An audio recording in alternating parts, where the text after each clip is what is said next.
everybody. This is Stephen. I'm here to talk to you today about a slightly different subject regarding Masters of the Universe Classics. This time around I will be talking about independent villains from the series, meaning from both Filmation and the 2000X cartoon series. These are all unique characters because most of them had maybe one-shot appearance, meaning they appeared in only, let's say, one episode, two at the most.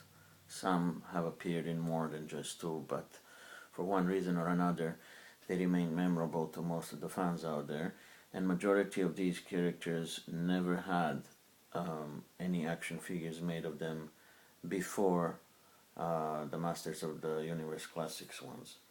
So there will be about 9 different ones that I will be covering today as a separate group from Skeletor's minions. So to get things started, let's talk about the only lady I have in this group, and that would be Shikari. Shikari is a character that appeared in Filmation cartoon series, and it was in the episode called The House of Shikari, and that episode was made in 2 parts, so practically she physically appeared only in part 2 of that episode. She is an ancient evil that existed in Eternia before, and she was freed in part 2 accidentally by a party of Eternian archaeologists. She never had a figure before, as I mentioned earlier, and this is her first and only figure to date. The weapons she's holding are not hers, but I actually decided to give it to her to make her look a little bit more interesting, I guess. If I remember correctly, this weapon that she's holding right here, I actually gave it to her from Evil Lyn, Battleground Evil Lyn figure. And this knife especially, that she's holding in the other hand, is most definitely not hers. It comes from an Evil Lyn figure from the 2000X cartoon series. And I thought that this dagger, it's a dagger that has an engraved skull on the top of the handle. So I gave it to her, and it seems to fit her just fine, and she looks pretty good with it.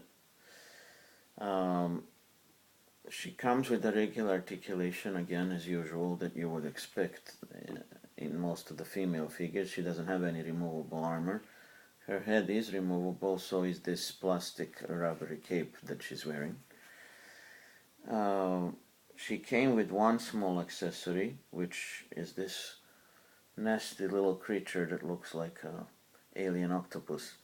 This is her assistant in the Filmation cartoon series as well. And he has multiple mouths all around him and one single eye. So he has about 3 mouths that look identical, but they're just located on the different parts of him. And he has a great deal of these tentacles as well. So pretty nasty little creature. So she was packaged together with him. And this is exactly their looks the way they appeared in the cartoon episode. Now, in part 1 of the cartoon of the House of Shikari was an actual assistant of Shikari who tried to free her from her ancient grave, and that's this fellow right here. Let's just put Shikari down.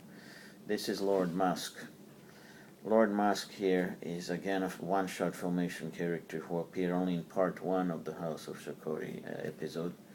He is her lieutenant who tried to free her with the help of, I believe, Trapjaw and Beastman, but he failed in it, and He-Man managed to stop him.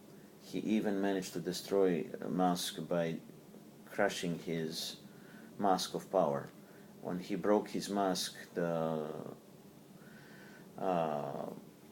Lord Masque simply dissipated and disappeared for good, never to return. He comes with again, regular articulation, that's to be expected in the legs and arms and in the waist as an ab crunch. The head also has articulation and the head can be removed, so can the cape, and of course the armor as well in this case. He came with absolutely no weapons. Actually, the weapons he did came with do not really belong to him, but were packaged with him. He came with a second version of a sword and shield for the intergalactic He-Man from the New Adventures.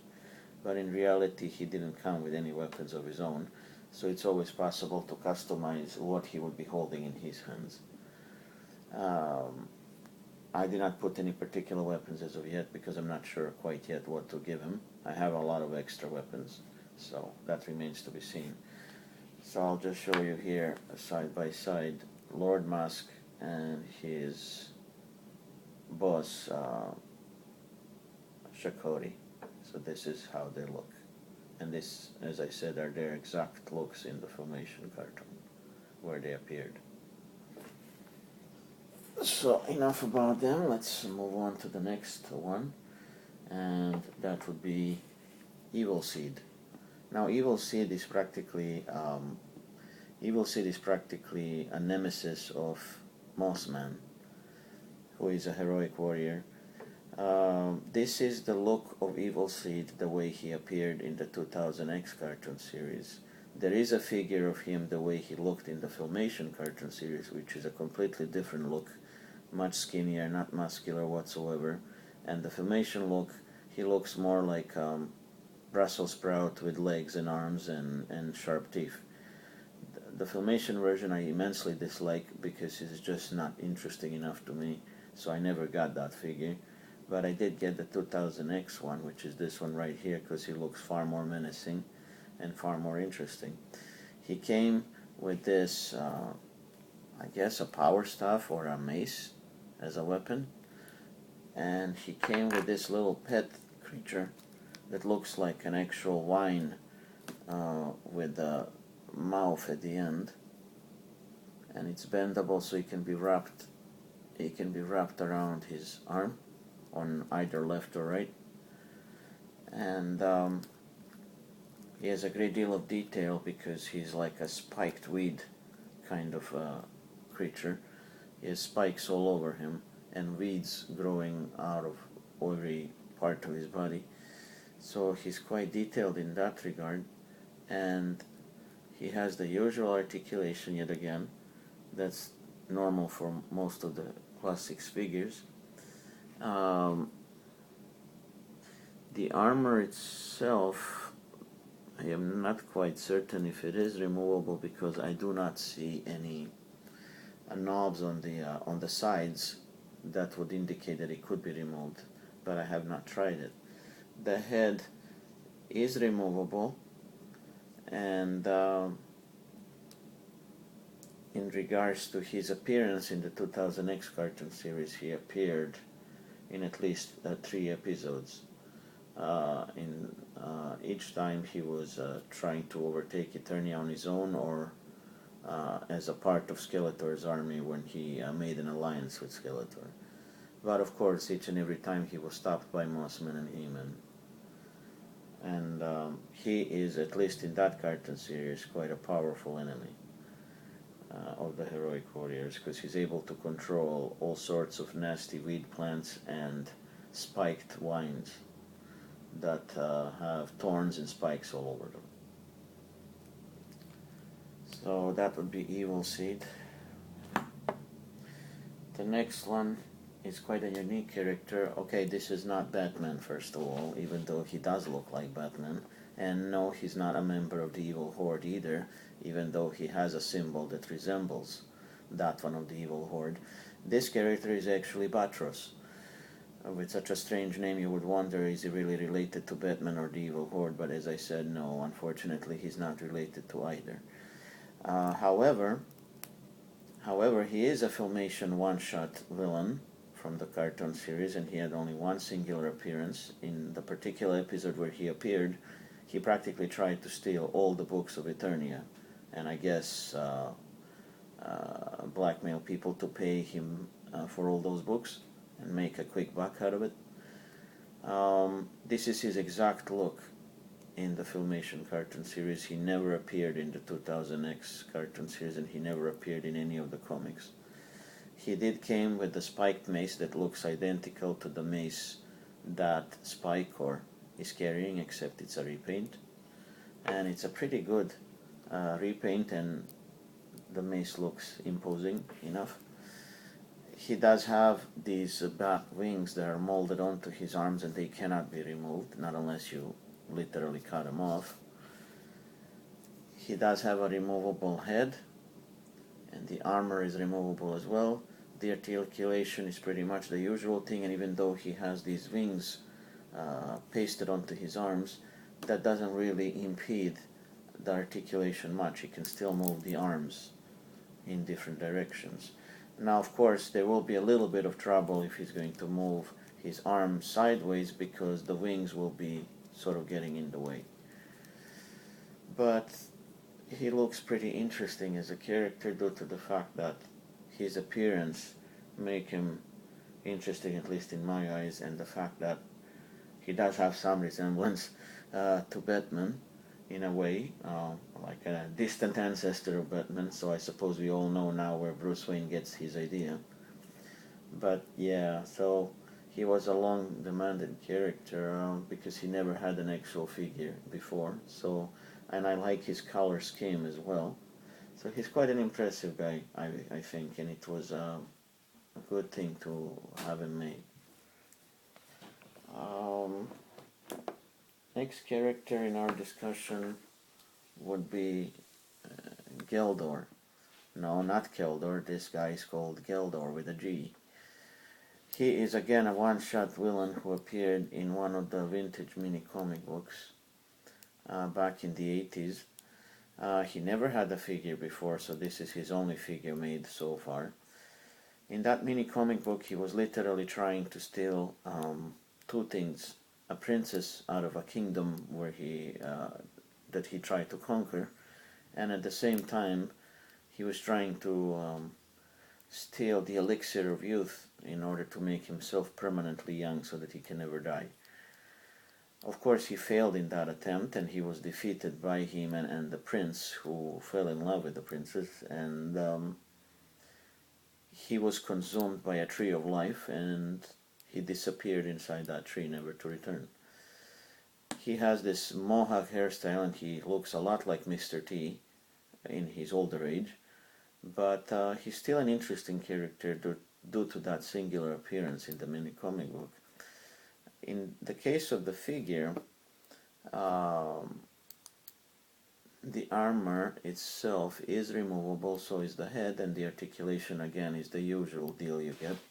He came with his battle axe, the same kind of axe he had in the mini comic book, and he also came with a very small plastic glass, which I don't like to display because it's so easy to lose it, about that small a plastic glass that resembles the glass, or mimics the idea that inside that glass is that elixir of youth that he would drink in order to remain young.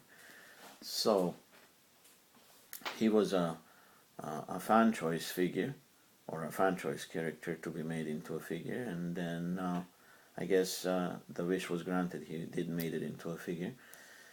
I still like the character, and the fact that his costume almost resembles Skeletor's, especially this cloth area, loincloth area here. The only thing that seems to be missing is the crossed bones, and then he would pretty much pass as another version of Skeletor in a way. Anyhow, he's a pretty nifty character, and also quite an interesting single-shot villain. Next in line would be Demo Man. Now, Demo Man here is supposed to be the original look for the main villain of the Masters of the Universe before the idea came along about Skeletor being the one, before Skeletor was even designed. Demo Man shows up in some early drawings and sketches back at the beginning of the idea of the He-Man toy line, and he was considered in those days to be the actual look for the main villain of the story. and of course he was replaced later on with that design which was to be Skeletor. Demo Man here came with several weapons, one of them being this curved scimitar saber, which is a pretty interesting and good looking weapon that he's carrying. He also came with a mace, which I do not display him with because that mace doesn't look that good, because the chain, there is no chain connecting the handle and the spiked ball. It's just a piece of plastic. That's why I'm not too impressed with it. And he also came with 2 extra heads. Now one of the heads that he came with is Alcala, Alberto Alcala Skeletor head. I'm sorry if I mispronounced the gentleman's name. He's a known artist of the early mini comic books about Masters of the Universe at the beginning of the vintage toy line. That Skeletor head is based on his artwork, and that head was included with Demo Man in order to present him with 2 different heads, I suppose, or to even use that Skeletor head obviously on the Skeletor figure, which I already placed on mine, and I will show that head when I do a review on the different versions of Skeletor that were released so far. Demo Man here has a removable head, and he also has a removable armor, and the extra 3rd head that he came with is practically just a random skull head with a helmet on it, with a horned helmet on it. And that skull head, which I don't have here at the moment, is not that well done due to the fact that it's missing the lower jaw. So for that fact, and I know it was molded intentionally that way, it just doesn't look too interesting, and that's why I don't like to put it on display, due to the fact that it would have been more interesting if the lower jaw was already sculpted and molded onto the head itself, but unfortunately it wasn't. So Demo Man, however, was resurrected as an idea and presented in a different way during the Masters of the Universe Classics in one of the mini comics, where it was stated that Geldor's life before he became Skeletor was saved by Hordak by merging the soul of Demo Man here, who existed long before Skeletor. That his soul was merged with that of Geldor in order to save Geldor's life when he almost died on the battlefield, and by merging Geldor's soul together with Demo Man's here, Geldor's life was saved, but he permanently became Skeletor. So his appearance completely changed. Now, of course, in the later mini-comics from the Classics line, it was revealed that, and this is a big spoiler, so I would assume whoever doesn't want to know what I'm about to say now about Skeletor's fate, that you should not proceed with this video. But for those of you who do want to know what happens next, or you're familiar already with the story, what happens in the later comics at the very end of the Classics mini-comics is that He-Man defeats Skeletor in a single combat where both of them are wearing their laser light outfits. Skeletor gets defeated and mortally wounded, and just before he's to die, the soul of Demo Man comes out of him and he reverts back to his Geldor looks, with a scarred face that shows half a skull face.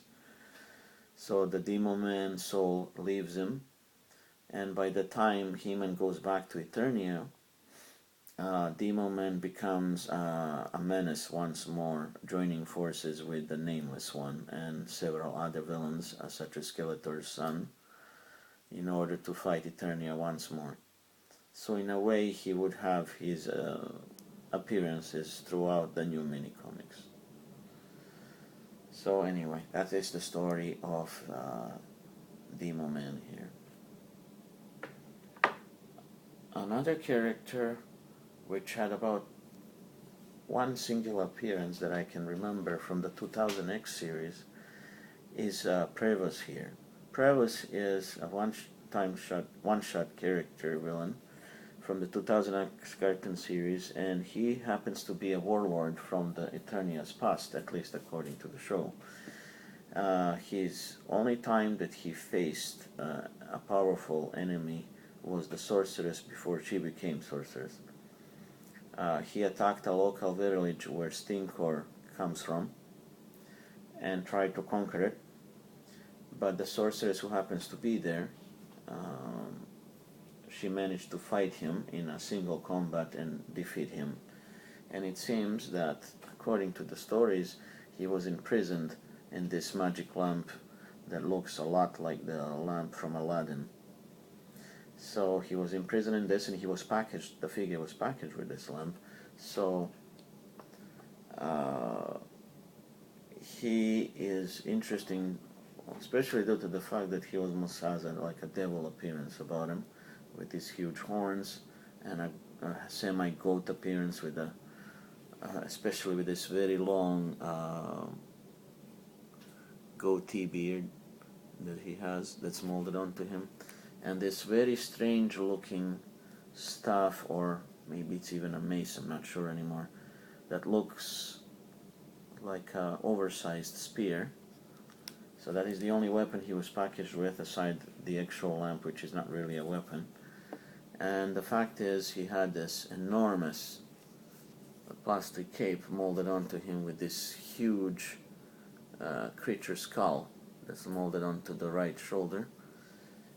These things cannot be removed, they are molded onto him. The head is removable, and he does not have any kind of armor to speak of. And he has a uniquely molded loincloth, which feels like it's supposed to represent a chainmail of a sort. And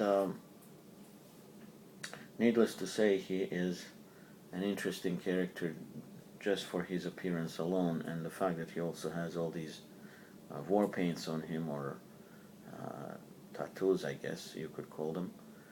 And yeah, so he is, as I said, an interesting character, even though he had only singular appearance.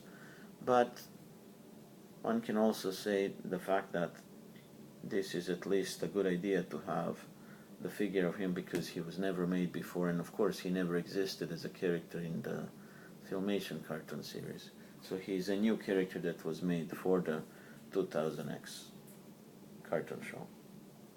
So that would be Pravus and the story about him. Now this is a classic villain, this next one, Count Marzo.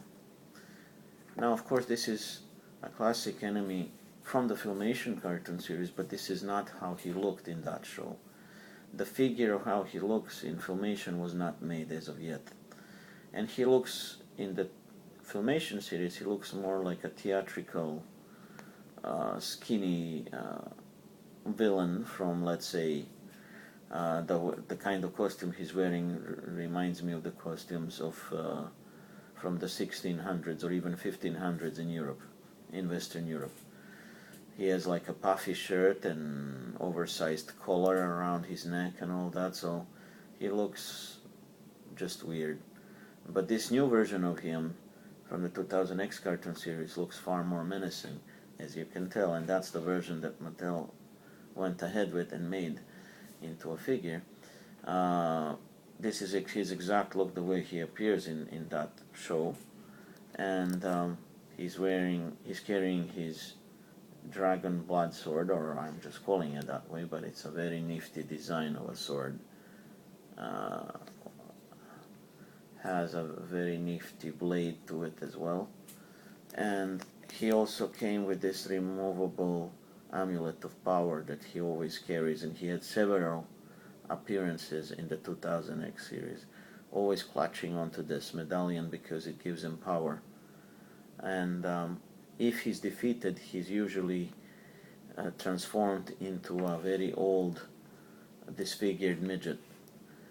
Now, every time he managed to break that spell and grab his amulet that gives him the power, the amulet helps him to revert to his original look, which is this.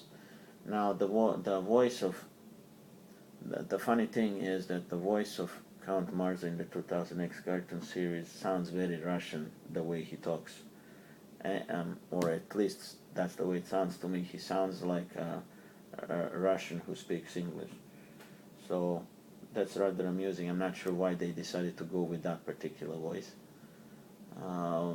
But anyway, he's still a menacing presence and a menacing character. In that cartoon series, he has these enormous creatures that look almost like alien dogs who are following him around. He has two of them. They're like mutated versions of bulldogs, and he goes with them everywhere as his own little private army, and he uses them to attack and so forth.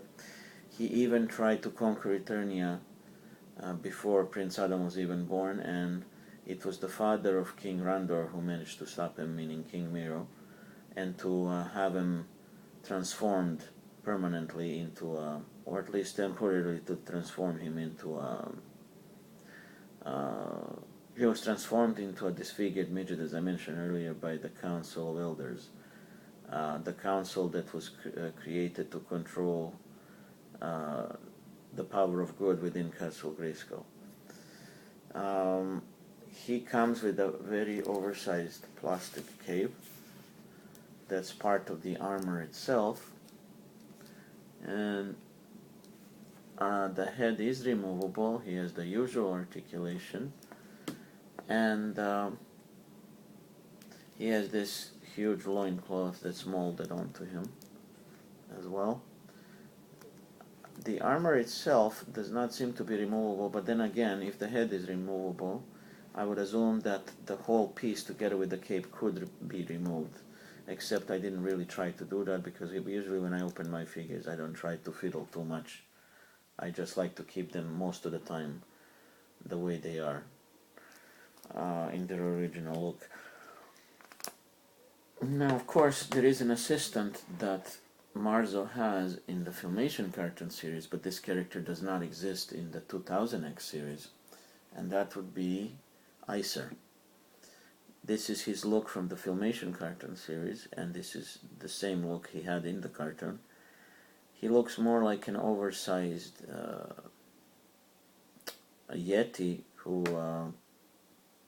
is quite strong, and he has this enormous icicle as a weapon that's made to look almost like a spear or a battle staff. So that was the only weapon he was packed with, and he did come also with Stratus's Staff of Avian, which I already display with Stratus, so you will see it when I do that particular review.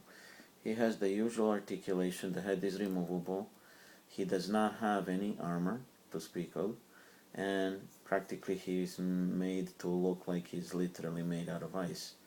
So that's the kind of color applied to the plastic. He also has very detailed boot covers made of fur, and very intricately made, it seems. Same goes for his wrist armbands and for his bushy hood around his head. So I will just show you on the final note the boss and the assistant, meaning Count Marzo and Icer, right next to him. They usually work together, but the only difference is this is not the two correct versions to be put together, but since, as I said, Filmation Marzo was not made so far, then you can just display the two of them together instead. So that would be my coverage for you guys for the independent villains who appeared through the Filmation series and who also appeared in 2000X cartoon series. These are the only ones I have. There is one or two independent villains I didn't get, and I don't have them, such as I already mentioned as the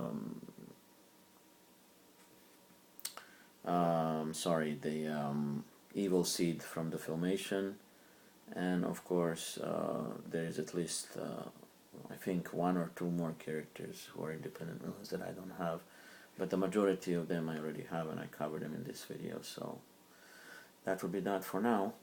I do appreciate you guys watching my video, and catch you guys later, hopefully with another new video about the Masters of the Universe Classics. Thanks for watching. Bye.